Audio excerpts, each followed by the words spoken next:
ಬಹಿಷ್ಕಾರ ಪಿಡುಗು ಇನ್ನೂ ಜೀವಂತವಾಗಿದೆ. ಎರಡು ಕುಟುಂಬಗಳಿಗೆ ಸಾಮಾಜಿಕ ಬಹಿಷ್ಕಾರವನ್ನು ಹಾಕಿ ಕಿರುಕುಳ ಕೊಟ್ಟಿದ್ದಾರೆ ಅನ್ನುವಂಥ ಆರೋಪ ಇದೆ. ನೋಡಿ, ಸಾಮಾಜಿಕವಾದಂತಹ ಪಿಡುಗಿದು. ಬಹಿಷ್ಕಾರ, ಎರಡು ಕುಟುಂಬಗಳಿಗೆ ಬಹಿಷ್ಕಾರ ಹಾಕಿದ್ದಾರೆ. ಯಳಂದೂರು ತಾಲೂಕಿನ ಯರಿಯೂರು ಗ್ರಾಮದಲ್ಲಿ ಬಹಿಷ್ಕಾರ ಶಿಕ್ಷೆ ಕೊಟ್ಟಿದ್ದಾರೆ. ಪ್ರೀತಿಸಿ ಮದುವೆಯಾಗಿದ್ದಕ್ಕೆ ದಂಡ ಹಾಕಿದ್ದಾರೆ. ಪ್ರಶ್ನೆ ಮಾಡಿದ್ದಕ್ಕೆ ಸಾಮಾಜಿಕ ಬಹಿಷ್ಕಾರ ಇನ್ನೂ ಜೀವಂತವಾಗಿದೆ ಹಳ್ಳಿಗಳಲ್ಲಿ. ಪುಟ್ಟಸ್ವಾಮಿ ಹಾಗೆ ವಿನಾಯಕ್ ಎಂಬ ಕುಟುಂಬಕ್ಕೆ ಈ ರೀತಿ ಶಿಕ್ಷೆ ಕೊಟ್ಟಿದ್ದಾರೆ. 1 ಲಕ್ಷ ರೂಪಾಯಿ ದಂಡ ಕೊಡದಿದ್ದಕ್ಕೆ ಎರಡೂ ಕುಟುಂಬದವರಿಗೆ ಈಗ ಊರಿಂದ ಹೊರಗಡೆ ಹಾಕಿದ್ದಾರೆ. ಪ್ರೀತಿಸಿ ಮದುವೆ ಆದರು ಅನ್ನುವಂಥ ಕಾರಣಕ್ಕೆ 3-4 ವರ್ಷಗಳಿಂದಲೂ ಬಹಿಷ್ಕಾರಕ್ಕೆ ಒಳಗಾಗಿ ಈ ಕುಟುಂಬಗಳು ನರಕಯಾತನೆ ಮಾಡ್ತಾ ಇದ್ದಾವೆ. ಯಾವುದೇ ಧಾರ್ಮಿಕ ಚಟುವಟಿಕೆಗಳಲ್ಲಿ ಭಾಗವಹಿಸುವಂತಿಲ್ಲ, ಯಾರ ಮನೆಯ ಶುಭ ಕಾರ್ಯಗಳಿಗೆ ಬರುವಂತಿಲ್ಲ. ಇದು ಕಟ್ಟಾಜ್ಞೆ.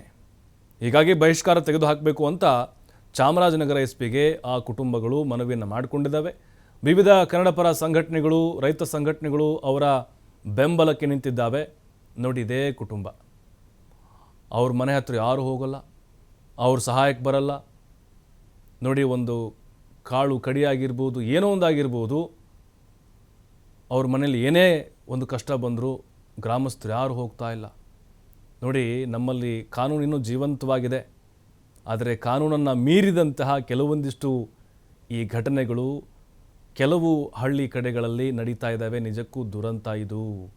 ಅಸ್ಪೃಶ್ಯತೆ ಆಚರಣೆ ಒಂದು ಕಡೆ ಆದರೆ ಈ ಸಾಮಾಜಿಕ ಬಹಿಷ್ಕಾರ ಮತ್ತೊಂದು ಸಾಮಾಜಿಕ ಪಿಡುಗು. ಪ್ರೀತಿಸಿ ಮದುವೆ ಆಗಿದೆ ತಪ್ಪಾಯ್ತು, ಇಲ್ಲಿ ಆ ಕುಟುಂಬಗಳು ನರಕಯಾತನೆ ಅನುಭವಿಸ್ತಾ ಇದ್ದಾವೆ. ಬಡಾವಣೆಯಲ್ಲಿ ನಾವು ವಾಸ ಮಾಡ್ತಾ ಇರ್ತೀವಿ. ಇವ್ರು ಬಂದ್ಬಿಟ್ಟು ನಮ್ಮ ತಂದೆ ಪುಟ್ಟಸ್ವಾಮಿ ನಾಯ್ಕ ಅಂದ್ಬಿಟ್ಟು, ಇವ್ರು ಬಂದು ವಿನಾಯಕ ಅಂದ್ಬಿಟ್ಟು ಇವರು.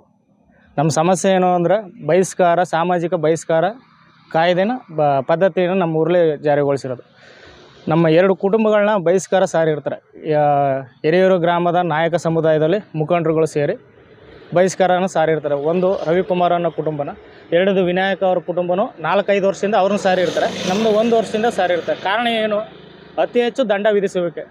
ಸುಮಾರು 50,000, 1 ಲಕ್ಷ, 2 ಲಕ್ಷದವರೆಗೂ ದಂಡ ವಿಧಿಸ್ತಿರೋದ್ರಿಂದ ನಾವು ಅದನ್ನು ಪ್ರಶ್ನೆ ಮಾಡೋದಕ್ಕೆ ನಮ್ಮನ್ನು ಬಹಿಷ್ಕಾರ ಹಾಕಿರ್ತಾರೆ. ಎರಡನೇದೇನು ಬಂದ್ಬಿಟ್ಟು, ನನ್ನ ತಮ್ಮ ಮದುವೆಯಾಗಿ 10 ವರ್ಷ ಆಗಿರ್ತದೆ. ಆ 10 ವರ್ಷದಿಂದ ಈಗ ಆ ದಂಡವನ್ನು 50,000 ಹಣ ಕೊಡಿ, ನೀವು ನಿಮ್ಮ ತಮ್ಮ ಓಡೋಗಿ ಮದುವೆಯಾಗಿರೋದ್ರಿಂದ ಕೊಡಬೇಕು ಅಂದ್ಬಿಟ್ಟು ಅವ್ರು ಕೇಳ್ತಿರೋದ್ರಿಂದ ನಾವು ಕೊಡಲ್ಲ ಅನ್ನೋ ಕಾರಣಕ್ಕೋಸ್ಕರ ಅವರು ನಮ್ಮನ್ನ ಬಹಿಷ್ಕಾರ ಹಾಕಿರ್ತಾರೆ. ಇಲ್ಲಿ ವಾಲ್ಮೀಕಿ ಮತ್ತಷ್ಟು ಮಾಹಿತಿ ಪುನೀತ್ ನೀಡ್ತಾರೆ. ಪುನೀತ್, ಸಾಮಾಜಿಕ ಬಹಿಷ್ಕಾರ ಇದು ಒಂದು ಸಾಮಾಜಿಕ ಪಿಡುಗು ರೋಗ. ಚಾಮರಾಜನಗರದಲ್ಲೂ ಕೂಡ ಇದು ಜೀವಂತವಾಗಿದೆ ಅನ್ನೋದಕ್ಕೆ ಸಾಕ್ಷಿ ಸಿಗ್ತಾ ಇದೆ. ನಿಜಕ್ಕೂ ದುರಂತ ಇದು. ನಮ್ಮಲ್ಲಿ ಕಾನೂನಿದ್ದರೂ ಕೂಡ ಅದಕ್ಕೆ ಬೆಲೆ ಇಲ್ಲ ಅನ್ನೋದು ಗೊತ್ತಾಗ್ತಾ ಇದೆ. ಪ್ರಕರಣ ಹಿನ್ನೆಲೆ ಏನು, ಈಗ ಯಾರು ಇದನ್ನು ಬಗೆಹರಿಸೋರು ಹಾಗಾದರೆ